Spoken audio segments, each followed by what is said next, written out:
Hi. So if anybody wants to ask questions, please raise your hand so you can ask directly instead of putting in the chat. And Yeah. Teresa, you have something to say. I was gonna ask Nick to stop screen sharing so we could see each other. And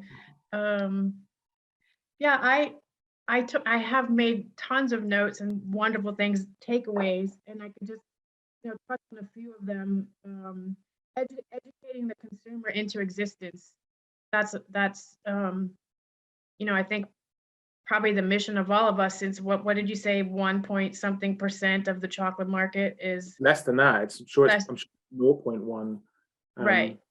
When you compare to like specialty coffee is something like 20% or something mad like that. It's like there's a long way to go, right, with chocolate. So Yeah. yeah, And no easy task. and the idea that taste is the frontline storyteller. That consumers want to hear the story, want to taste the story.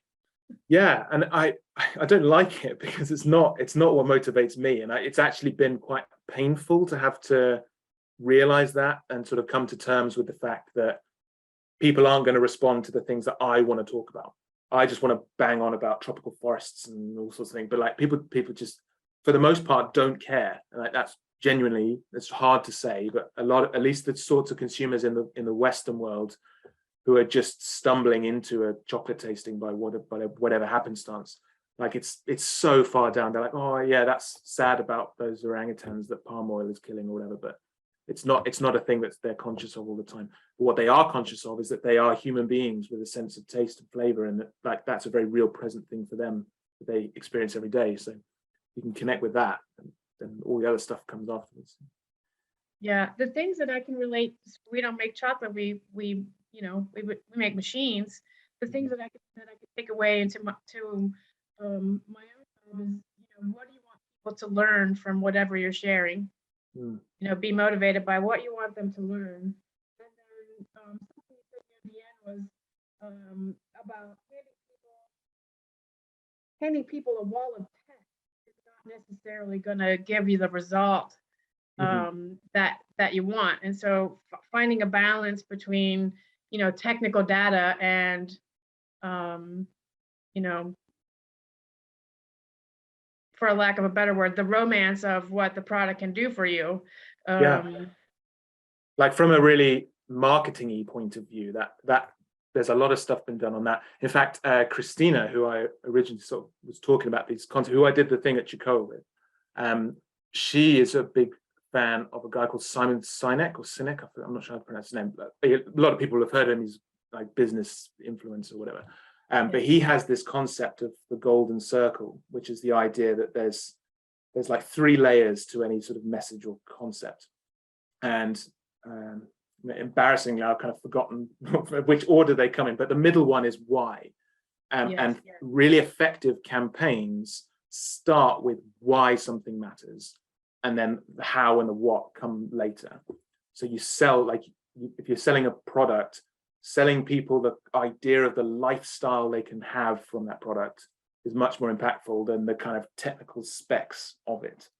But again, we don't think naturally that way.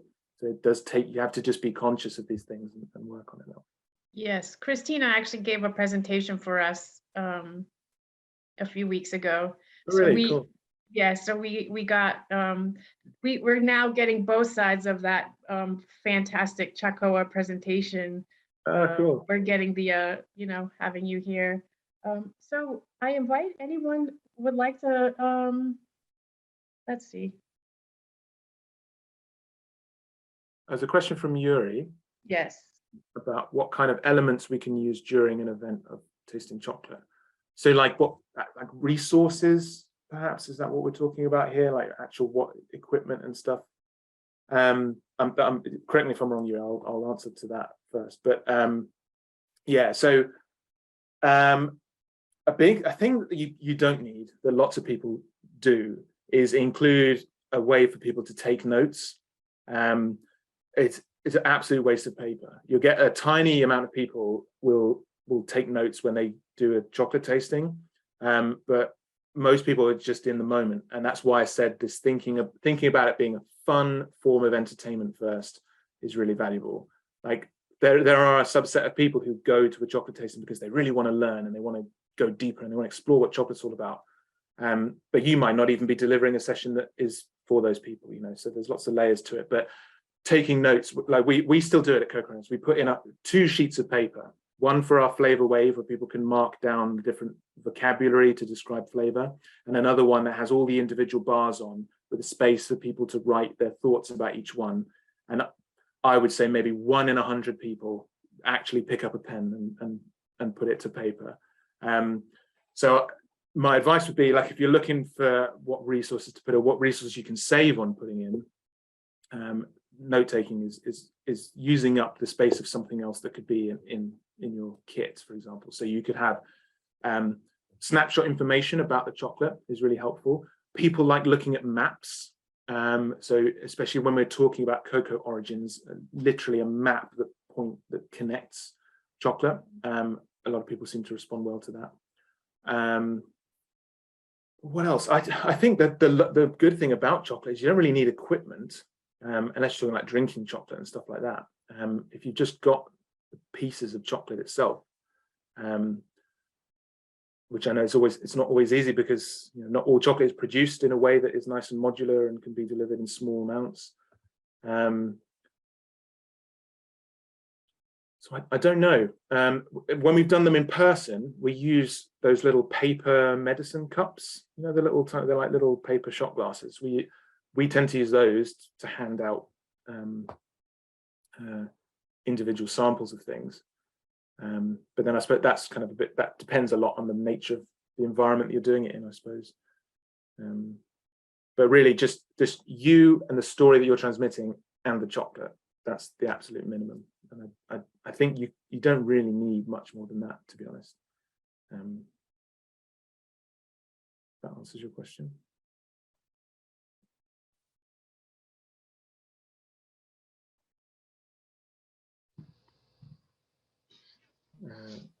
We stimulate speaking out loud and make personal associations. Yeah, there's something about that, and I think that's why.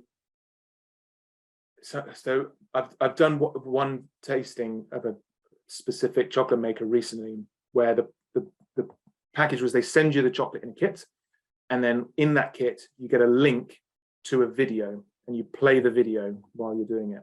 And there are all sorts of issues with the video. I could critique it all day long, but there were the fact that it was just a voice, an abstract voice, just talking into a void, and it wasn't a person there responding to you and interacting with you, makes a huge difference. So we always try, that's a good middle ground, to have a video and do it that way, but always try and do things in real time and talk and connect with people, as you say, making those personal associations and responding to people and making people feel comfortable, because it's quite intimidating, to be honest. Like I don't have the finest palate in the world. I wouldn't pretend to be like an expert chocolate taster. I don't do any judging, for example. I'm not sure I'd be qualified to, if I'm honest. But it's quite intimidating. There are people, especially people who've come from the wine world as well, and they have a whole dictionary of language to use to describe things, and it's like, and you're just sat there thinking, well, it's sweet and it's bitter at the same time, and like you'll have people come to tastings where that's as far as they can get, and you don't want to make them feel bad about it, right? Because when I talked about levels of learning, they're getting started, and they'll get better with more opportunity. But but so being able to say, oh, it's cool, there's no wrong answers, just, you know, that's great, what a great way to talk about it. Yeah, that helps a lot in real time.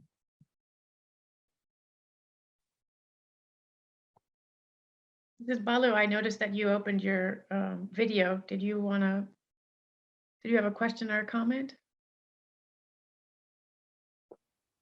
I'm just going to tell the people all the time that they tell the webinar, please feel free to ask questions. Please raise your hand and show your face, tell about your company, because we are talking about marketing through storytelling. So you should be able to start practicing. Please come out. I like that. Go and tell your stories in the chat. Yeah, I like that. Mrs. Balu is always, giving the nudge, pushing us to step further in. Okay, Andrew, I'm going to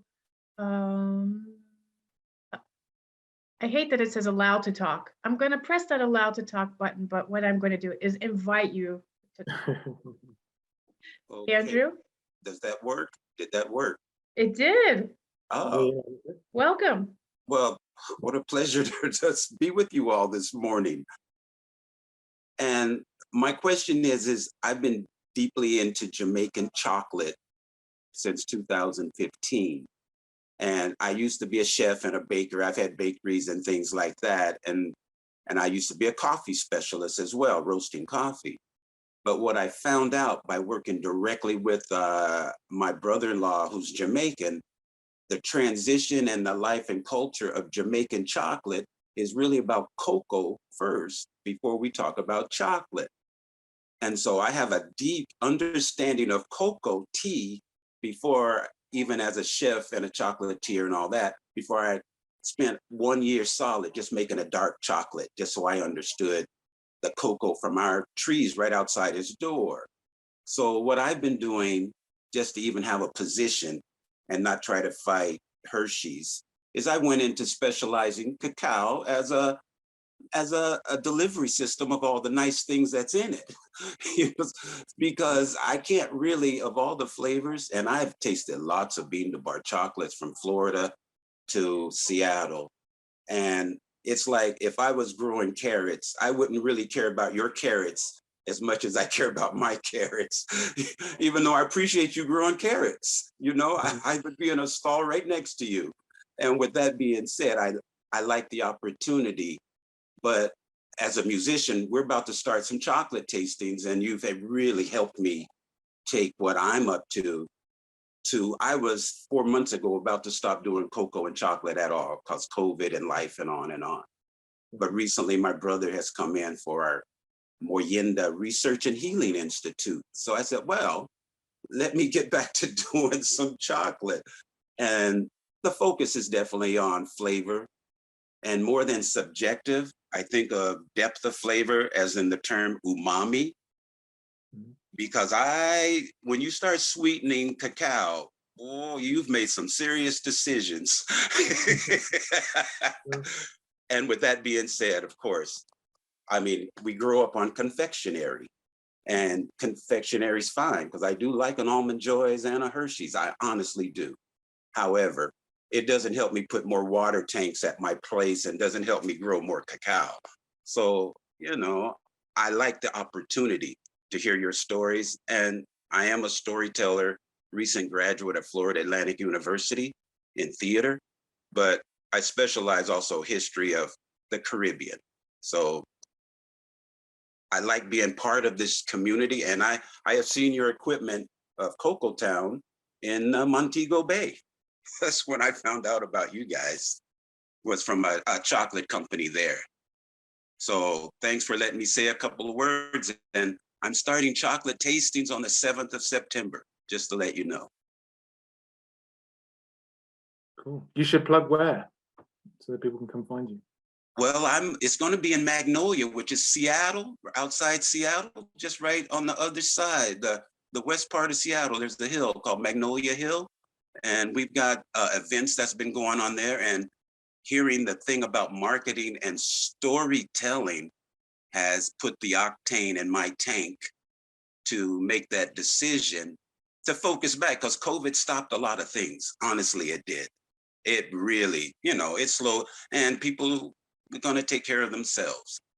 However, you guys give me hope that let me stay in this business for a little bit longer, because I got cacao in 2 different countries waiting to come up here, but I never had customers until I created a delivery system. Saying that, meaning I've had and worked professionally with people in the cannabis industry, things like that, and CBD. So they sent me off into a medical world, and I couldn't be concerned with what my chocolate, I mean, it tastes good. My chocolate tastes great. Cacao is like the Criollo. It's a really good chocolate.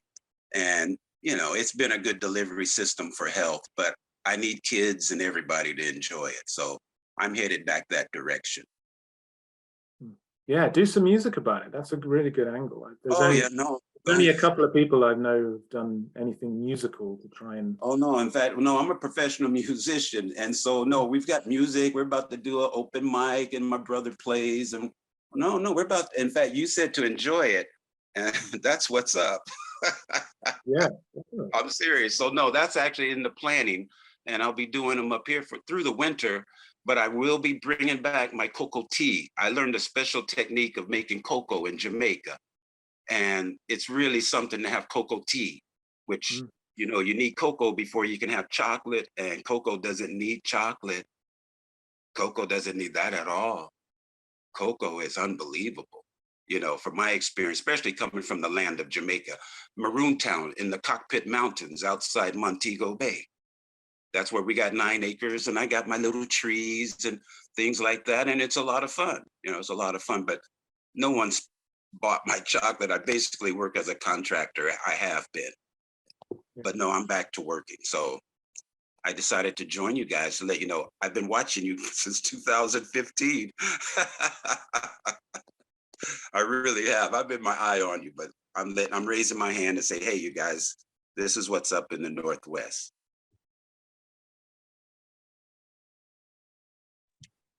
Thank you. You're welcome. Thank you, Andrew. Yeah, see, we have some feature called Share the Mic on our social media. So we encourage our customers to share, you don't have to be customers, anybody in the chocolate industry, they can share their stories. It will reach our customers. So when you start back, feel free to use the feature. We'll be glad to feature you. Well, I appreciate that. Yes, Andrew, send us an email with your story, what you're doing, some pictures, and we'll Okay. we'll share it to our all our followers on social media. And that's one of the big takeaways that I had from Nick's talk the first time was that idea of high tides raise all boats. Right. Yes. We're in it to help each other, and we're happy to tell your story. And our followers are fellow chocolate makers, cocoa farmers, chocolatiers. So can you still hear me? Yes. Well, I use the term that I have the patience of the tide, just to not give up. And once you set that course, patience of the tide, because it's a very patient thing from my personal experience. That's beautiful. Thank you. And thank you for your comments. You mentioned that, that it ignited your spirit, and what you shared about the impact that we've had on you, ignites us and keeps us wanting to do what we're doing. So we really appreciate it. Well, no, it's been my pleasure. It really has been. And that whetstone grinder, there's nothing better in the world. Thank you. Thank you. Yes, Yeah, sir. the invitation to share the mic is not just for Andrew. Anyone, you are welcome to send it. And somebody is asking a question on the chat. They asked, how can you get the link for the previous webinars? Teresa, you want to talk about it? A link for previous webinars. There is a tab on our website where you can click on it, and it'll take you to a form. And on that form, you can just click on whichever website, whichever webinar you'd like the recording. If you have any trouble with that, just shoot us an email, and we'll make sure you get the link to view the future recording. We do have we're incubating something where eventually they'll all live, and you can go and find them there. But we'll have more about that in the future. I'm just seeing that there's a comment as well from, I apologize if I get your name wrong, Tanbun Scratty. I probably said your name terribly wrong. I'm sorry about that. But yeah, they're saying that they do a puppet play for kids about a termite that eats Chocolate Maker Studio and a pollinating midgie, which is really interesting as a way to communicate with kids. So I think that's worth talking about. It reminded me that the TV show that's on Netflix, Storybots. If you're ever familiar with Storybots, I've got 2 young kids, so I know all about Storybots. But they've done an episode on chocolate that has some cool songs and like nice graphics and a talking frog and loads of cool stuff. So maybe that's the magic trick, is anthropomorphic animals and talking animals is something I don't know to talk to kids about chocolate. I don't know if that's Ellen or Rudger who joined from the company. That's the Tan Buns Krathi is their company. And do you want to come on, Mike, and talk? Because that's a good concept you talked about. Ellen or Rudger, do you want to raise your hand so we can open the mic for you? Raise hands. Probeer te klikken. I've opened the mic for you. Oh, okay. First of all, thank you very much for the opportunity to join again. It was very insightful and some thought-provoking material. Yeah, we just entered this information. We asked a question about engaging children into chocolate, because we get a lot of parents that want to do our workshops and they want to bring their kids, but most of the time our workshops are more oriented to the adults, because it's craft chocolate and it's quite difficult for children. And if we start a workshop normally with like half an hour about details and cocoa processing, the kids are going to tune out. So that's why we did, like Nick said, if they're about 13 or 14, then you can have them. But when they're younger, it's more difficult, especially when they are at primary school. We cannot keep their attention. So then we started doing the puppet play, just to enter them into the workshop. That works very well, but it's a bit how can you say, it asks a lot of us too, so we're not really keen on doing that every time. So that was why we were wondering if there are other ways to get them into the story more easily. No, I mean, it sounds like you're doing a great job of it. I know, but yeah, entertaining children with puppets is never going to be an easy task, is it? But no, I think that sounds like a really cool way to do it. One thing that I've just recalled, that the primary school children that I did some stuff with responded really interestingly to 100% cocoa. They mostly didn't like it at all, but it made them really reactive, and it made them really think about what was happening in their mouth, and they wanted to know what on earth is this? It's so different, and it got them really interested. So, but then exposing children to stuff they don't like is, I don't know if how productive that is in the longer term, but it may be in the session. It certainly is going to print in their memories. Yeah, perhaps that's it. Yeah, and my wife is saying that making it tactile, like you said, opening a pot if you can. A lot of the time they find it gross at first, it's alien-like and sticky and really yuck. But once they taste it, that's a completely different experience. Oh yeah, and that's fun. That's like the most fun they have, is getting to crack it open and things being a bit gross, right? I think it would revolutionize how chocolate tasting works, especially for children. But in general, I think if cocoa pods were more easily available on like a global scale, it's quite a hassle and quite a challenge to get just like a couple of cocoa pods to do a tasting with, and like in a bespoke sort of way. If there, I think there's a market perhaps for someone to be able to get cocoa pods as props for chocolate tasters all over the world. Would be if possible, maybe the cocoa juice, which is becoming more and more popular, could function as a substitute, just to get them to taste the pulp through the juice as something unexpected flavor of cocoa. And chocolate wine, but that was not for kids. Okay. Would you mind sharing? Do you have a video of your puppet show? Maybe that would be good to share with the other chocolate makers. Let me check where we got Otto the Udo Losso, that's the termite, and we got Vijay the Mampira.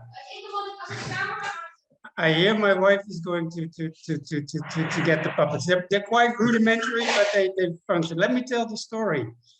What we do is when the people doing the workshop enter, they come to our place, our studio. Then Ellen is going to is going to be the host, and they think she's the only one doing the workshop.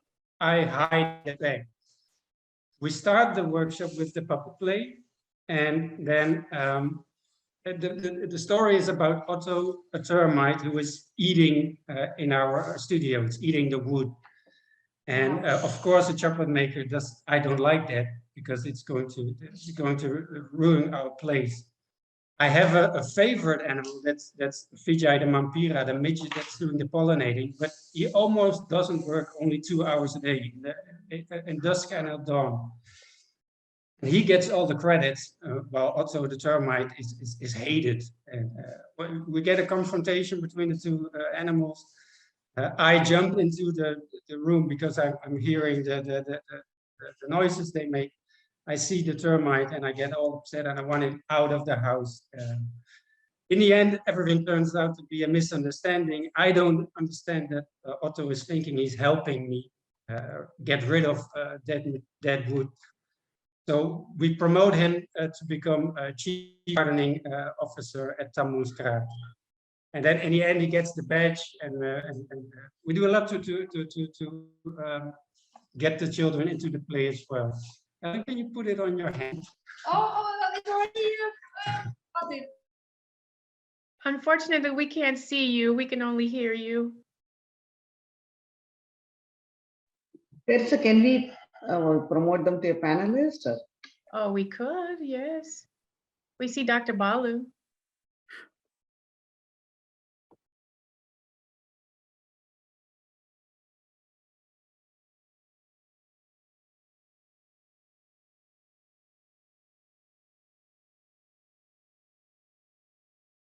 The Vampira. Oh, look. Yes, he's really nice. He has, and this is Otto the Udoloso.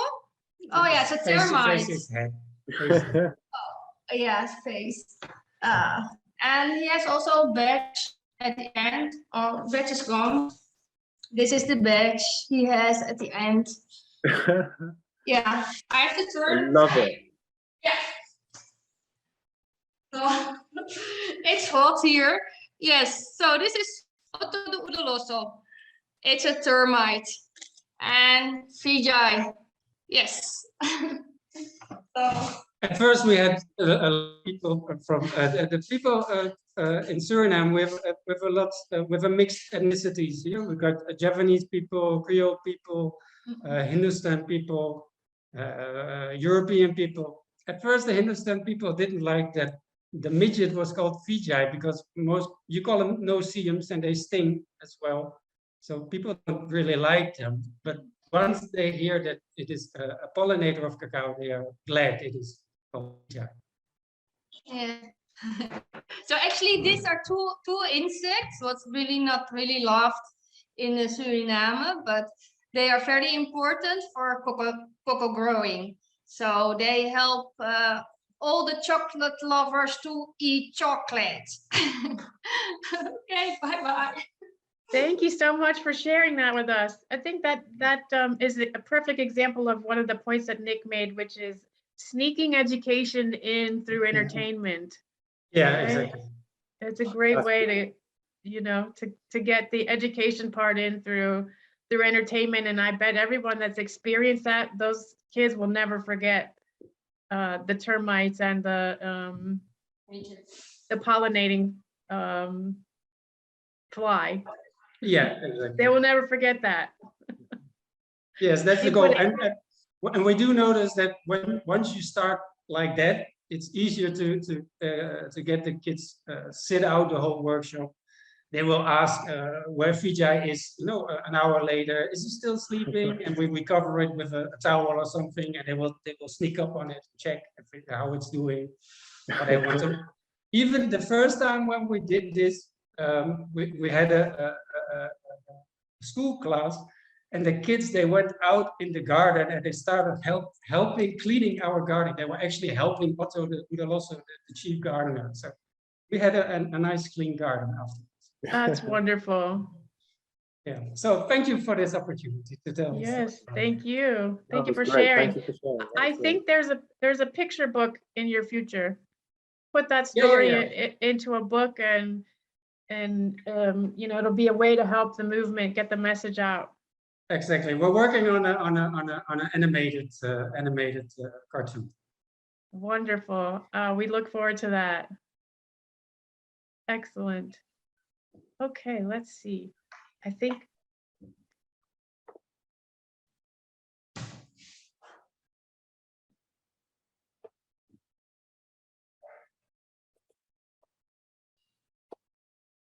oh, Dr. Balu, there you are again.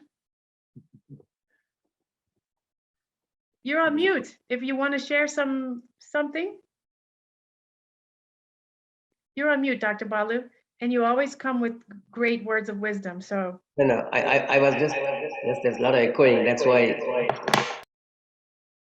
aha, he's bringing the echo. Well, while they're working out the echo, I just I don't know, I feel called to share my experience with educating children about chocolate. My sister works in a special school, and she wrote a lesson about kindness. And we used the example of a chocolate maker, actually, Nick Davis from 1-1 Cacao in Jamaica. And when I did the talk, I talked about that segment was about interconnectedness. And we talked about everything along the supply chain, you know, even down to the people that make the containers that the stuff goes in, that goes on the ship, so that the kids could see that that chocolate bar is not just some, you know, delicious thing wrapped in a piece of paper, that there's so many people and so much connection involved in the end product, and that we're all interconnected and we all need each other. So it was sort of a way to you know, bring chocolate to them, and also to teach interconnectedness and kindness, and that we all need each other, because the chocolate maker needs the cocoa farmer. The chocolate maker also needs the person that makes the paper that they wrap their chocolate in, the person that we talked about, the machines, the person that makes the machines, they need that person, down to we need the person who mines the granite that we use to make the wheels for the machine. So it was a way to you know, teach interconnectedness through chocolate. So it, you know, was a circle. It taught them about chocolate, but it also, you know, goes back to what we were talking about at the beginning about, and throughout, about the impact that chocolate can have, not just as something that we love to eat, but it has a more, you know, social, environmental impact. Yeah. No, I love that. That's a great idea for an activity to try and like get kids to map out all the different people who would be connected to it. And yeah, because like you said, people who drive the vehicles to deliver these things, like every layer of it. It's really interesting. Yes. Okay, it looks like some interaction here in the chat. Let's see, make sure we didn't miss anything. I'm seeing a comment from Jessica. Yes. About instead of importing a fresh cocoa pod for tastings, it's too expensive. Definitely. I use the cocoa fruit in pouches by Cocoa Supply Ecuador, or the dried cacao fruit by Blue Stripes, as it goes over very well because it's surprising tropical taste. Yeah, so that's what they were saying just then. Yeah, it's not something I thought much about, but yeah, I think as cocoa pulp and like byproduct type things become more available and prevalent, that is probably a really good way to do it, isn't it? There's someone out there that makes hyper realistic replica cocoa pods, isn't it? Like sculptures. Yes. Yes. Oh gosh, and I think they're in Ecuador as well, or Peru. One of those. Yes, Beltran. Yes, and they're so beautiful. I aspire to one day have. I've never seen one up close, but oh, you've got one, Jessica. That's yeah, I aspire. I think that could be good, like halfway. Have one of those in my possession, because they are quite beautiful. Cool. I know there's a few people do like cocoa pod earrings and necklaces and things like that as well, which is yes. Mrs. Balu has collected some of those on her travels, so we have some beautiful cocoa bean necklaces and earrings, and you know, we talk about cocoa as more than chocolate, and that's one of the things that people create to use everything. Yeah. No, Yeah, so the flat beans that you can't, that will have, will mess up your roasting profile if you throw the flat beans in there. So the beans and things that are sorted out are not discarded. They're turned into beautiful works of art. I'm all for that. Mrs. Butler, you're back. Yes, there was some slight technical difficulty. Sorry. Yeah, That's Balu, okay. It reminds us that we're at the mercy of the technical. technology. Yes. It's like a fire. They say you cannot go too close, you cannot go far. So you need the technology, but you cannot always depend on it. So That's a good metaphor for it. I like that. Yes. Okay, so we're getting near the top of the hour.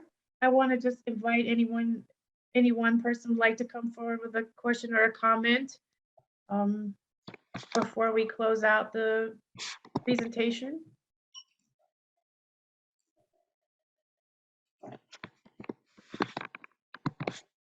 Well, while we're waiting to see if anyone has something else to say, what I would like to just thank you so much, Nick. I've gotten more lovely notes from this presentation that are, new things that I didn't get from the first.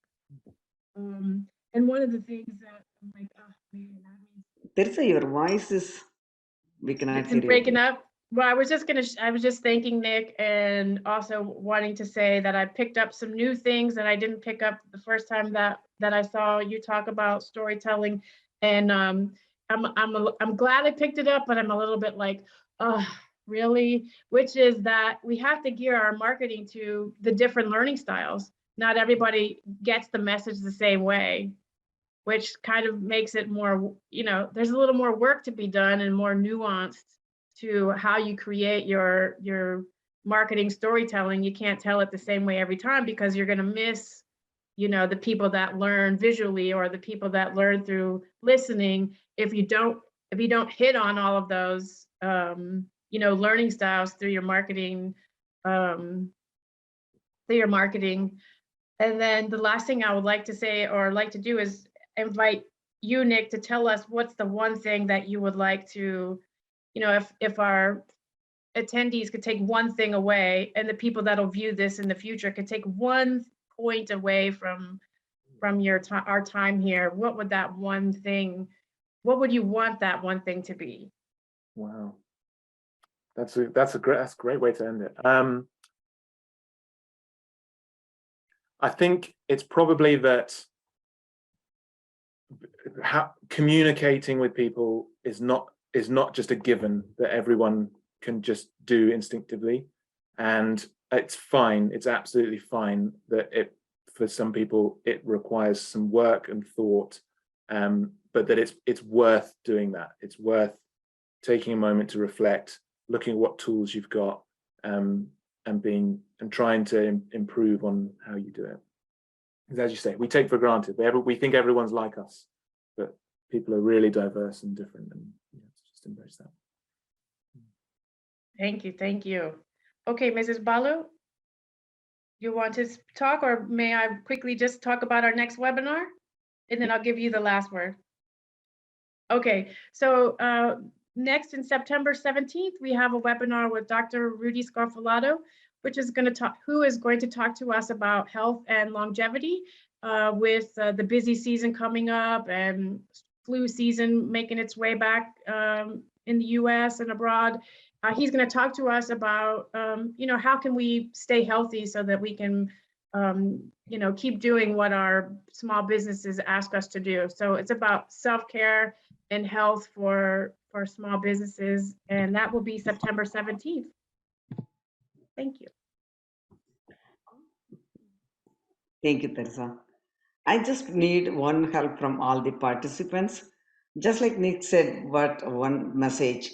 Can you just type in one message you got from this presentation before you leave? Just, take a minute, just type in one point and one message that you received today that's going to be helpful in your business. That's going to be really nice. yeah, while people are thinking, I'll just say thank you so much for having me as well. I really enjoyed this great opportunity. I love talking to people and to meet so many different people from all around the world.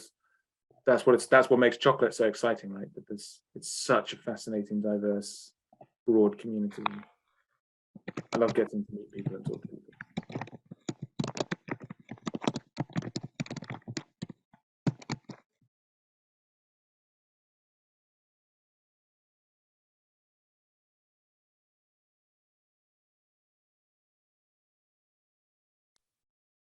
I'm just gonna read them out loud since maybe in the future they won't see the chat. So think carefully about what motivates me to make chocolate and find a creative and effective way to communicate that to others.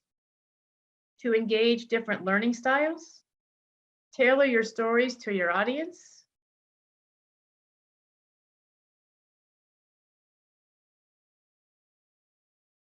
To entertain while tasting and teaching. The most interesting part was having a clear message for the product. All was amazing and thank you.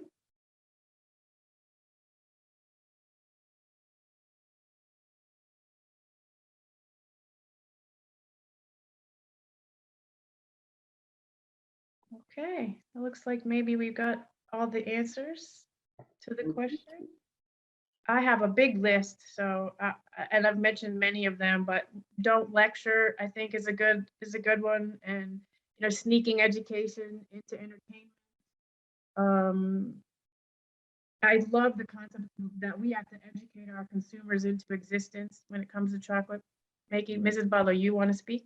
No, when you turn your head, we cannot hear very well. Oh, okay. I was just going over some of the things that I learned, not handing them a wall of text. Well, that's a good one. And then we have to educate our consumers into existence for the chocolate makers. That's the hardest one. I don't know how we do that, to be honest. But I think keep doing what you're doing. Keep having chocolate tastings, and that's some little side thing that I like to do. Because we have to, and people don't know about this hidden beautiful gem that there is in the world, and we need to. It's worth just because talking about people don't know. We use an analogy quite a lot at Cocoa Runners, which I think illustrates things, and we compare mass-produced chocolate to craft chocolate in the way you'd compare free-range roast chicken to a box of chicken nuggets. And that, I know there's all sorts of comparisons you can make, but it's like with chocolate, it's like we live in a world where chicken exists and we only experience the chicken nuggets, and we don't even know that a roast chicken is a food that could even be possible. And that we think that that's obviously would be really sad, except if you're vegan or vegetarian, that's a hard concept to get your head around that perhaps. But I hope you get the meaning of it anyway. But yeah, but that's kind of where we are with chocolate, right? We eat, like, everyone knows the worst form of it, and there's this whole secret amazing world that when it's at its best. Yes, that's a fun analogy. All right, Mrs. Balu, it's 12:03, so I'm gonna give you the last word. Thank you so much, Nick. Thank you, everybody. Thank you.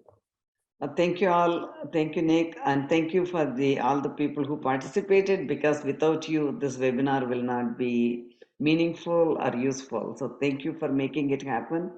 Loka samasta sukhino bhavantu. Have a good rest of the day and rest of the week. Stay happy and healthy.